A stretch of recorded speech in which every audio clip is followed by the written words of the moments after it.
Mesdames et messieurs, les agriculteurs continuent de se rebeller et le président de la FNSEA ça fait prout et s'est enfui en escorte policière parce qu'apparemment eux c'est un autre comité d'agriculteurs qui sont pas trop pour le type de la FNSEA parce qu'au final il dit ouais je suis pour vous les agriculteurs mais au final c'est un petit peu comme la CGT et compagnie. Dans ton dos ils font des trucs juste pour garder un semblant de cohésion et faire regarder on est vos amis je vous jure mais en fait ils sont juste là pour maintenir le système en place.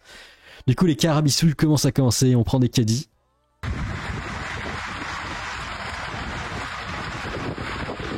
Alors peut-être, c'est les gilets, enfin les bonnets bleus. Non, les bonnets jaunes.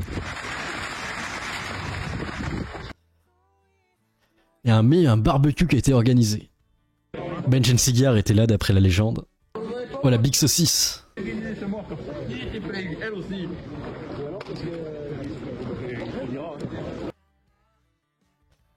Intermarché d'Agen a été bloqué par les agriculteurs de la coordination rurale. Voilà, c'était ça le mouvement.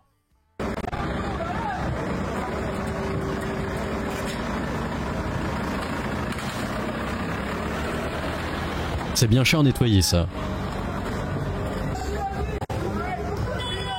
C'est le bordel, c'est la WAG. Et on voit la pauvre à l'intérieur.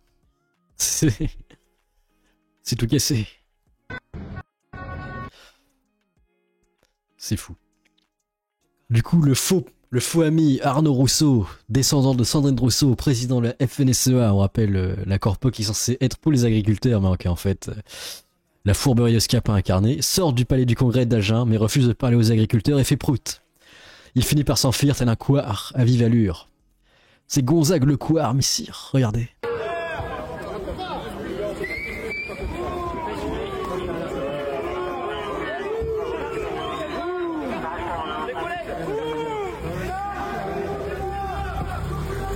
Chopez-le.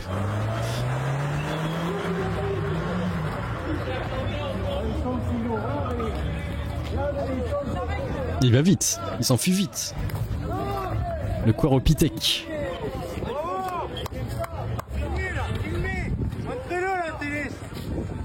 Ça passera sûrement pas à la télé ça. Et comme dirait ce grand philosophe, ils font foncer à les agriculteurs. Comme disait Churchill, no surrender. Comme disait Churchill, no surrender. Voilà, no surrender.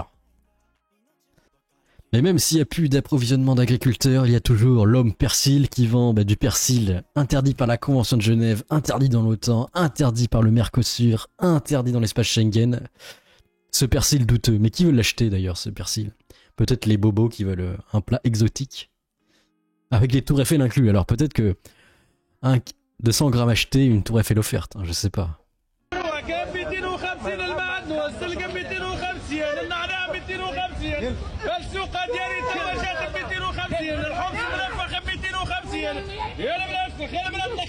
C'est beau. Le persil a pris malin.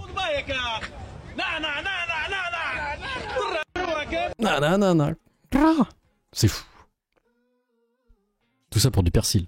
Et pendant ce temps-là, dans un parc d'attractions aux Philippines, eh bien c'est un peu trop réaliste. Hein. Les comédiens ont pété des plombs et ils font peur aux enfants. Ouais, celui-là ça va encore.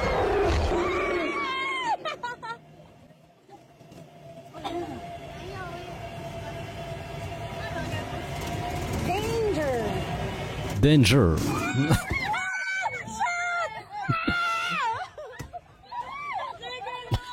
Le mec il est juste venu mettre une grosse patate sur le pare-brise, il s'en bat les couilles.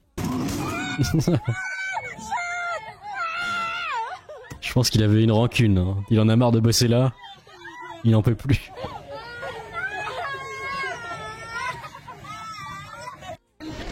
C'est Harambe qui se rebelle, c'est son esprit qui est revenu. Return to the monk. Retour à l'état de monk. Et après il peut jeter son caca, mais son vrai caca.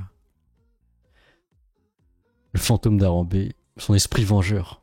Techniquement. Elon Musk a en effet purgé complètement Twitter. Il a viré environ 80% des salariés de X et étonnamment ça continue à fonctionner. Et là du coup on peut se poser des questions. Est-ce que dans la société en général, dans toutes les entreprises, dans les mégacorpos par exemple, est-ce qu'il n'y a pas de gens qui servent à rien en fait? Des échelons inutiles qui se touchent les testiculos et qui sont là juste pour brasser du vent. Du coup, si Elon Musk a mis le pied dans le plat, Après, il va le faire pareil, peut-être chez les fonctionnaires. Et là, ça peut faire bobo.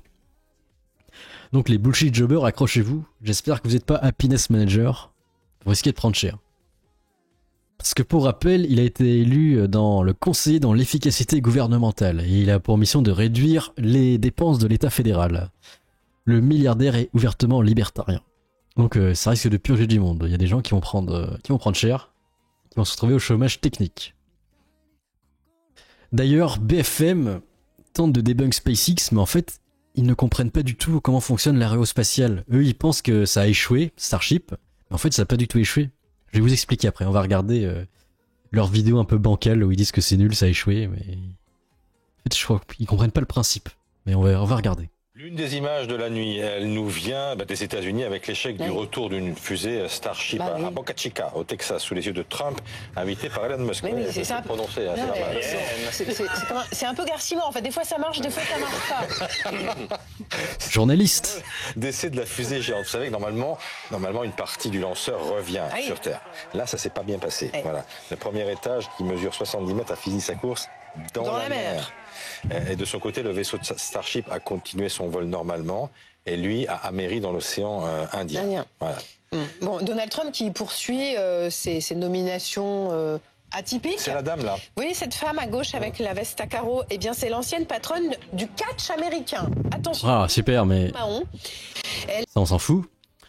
Et du coup, la note. Le directeur de la NASA considère ce test comme un succès. Parce que oui, en fait, le but de SpaceX, c'est qu'ils mettent en avant toute la com, même si leurs échecs, entre guillemets, même si c'est pas vraiment un échec, pour montrer l'évolution de leur fusée. Au rappel, ils sont partis de rien.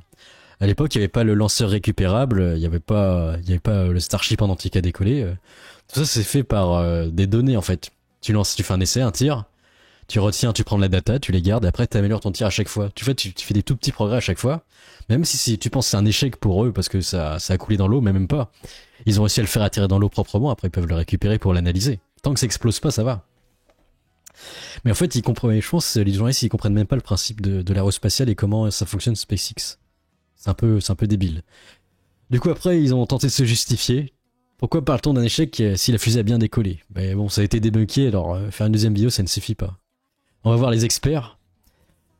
Parce qu'après, on regarde les deux ingénieuses de SpaceX, elles disent pas du tout que ça a pas fonctionné. Vous savez, c'est la méga fusée de SpaceX et d'Elon Musk. C'est la plus grande et la plus puissante du monde à l'heure actuelle. Alors, toute l'histoire. On va poser la question avant même de voir ce qui s'est passé hier. Regardez ce décollage. Elle a effectué son 6e vol d'essai sous les yeux d'Elon Musk. Et oui, on sait. La NASA veut s'en servir dès 2026 pour ramener ses astronautes de la Lune. Et oui, on sait. Mars.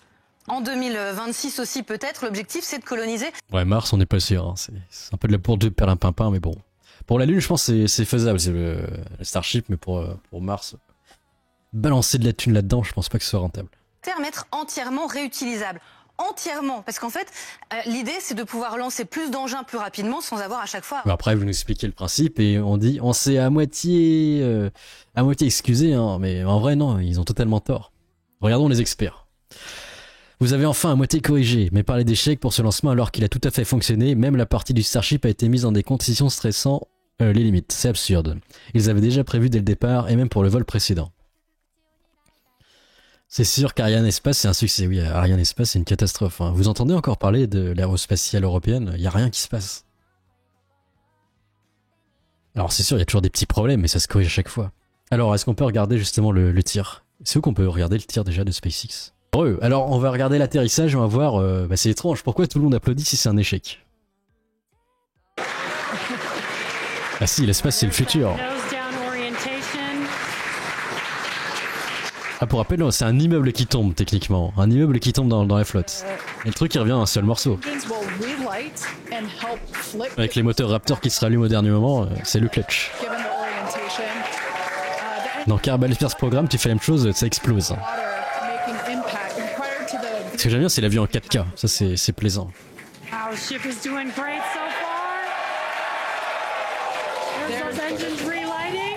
On va se remettre à la verticale. Ils mettent à fond le booster.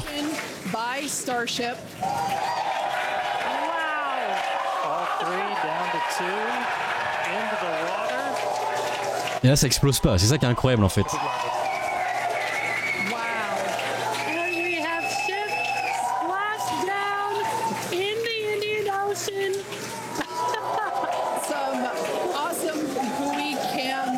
Bon, voilà, quand on écoute les ingénieuses et le public, je pense pas que ce soit un échec pour eux. Enfin bref. Les experts BFM ou les ingénieurs de SpaceX, qui a raison? Laissez vos avis dans les commentaires. À la plus, Amogus.